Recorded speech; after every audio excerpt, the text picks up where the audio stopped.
ಬೆಳಗಿನ ಜಾವ 5 ಗಂಟೆಯಲ್ಲಿ ನಿಂತ್ಕ ಮನೆ ಬಾಕ್ಲಲ್ಲಿ ಪಾತ್ರ ಶುರು ಮಾಡ್ಬಿಟ್ಟ.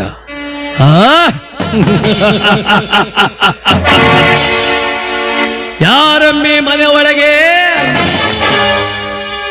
ಮಲಗಿ ಚಿಕ್ಕೋಳಮ್ಮ ದಡರಂತೆ ಎದ್ದು ಕೂತ್ಕೊಂಡ್ಬಿಟ್ಲು. ಮಹಾಪ್ರಭು ಏನಪ್ಪಣೆ ಅಂದ್ಲ ಅವಳು. ಪರಗಿಲ್ಲಕ್ಕ ನಮ್ಮ ಹೆಂಗಸರು ಬಾಗ್ಲಲ್ಲಿ ನಿಂತ್ಕೊಂಡು ಯಾರಲ್ಲಿ ಅಂದ್ರೆ ಒಳಗೆ ಕುಂತ್ಕೊಂಡು ಏನಪ್ಪಣೆ ಅಂತ ಅವಳೆ. ಹಿಂಗೆ ಮುಂದುವರಿಸ್ಬಿಟ್ರೆ ಗ್ಯಾರಂಟಿ ಬಾಗಿಲು ತೆಗಿತಾಳೆ ಅಂತ.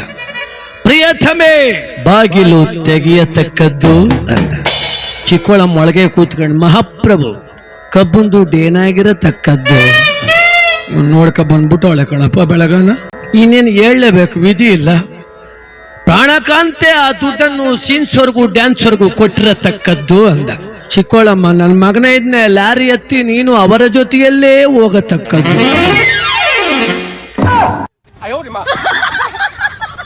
ಅತಿ ಆದೊಡೆ ಅಮೃತ ಕೂಡ ವಿಷ.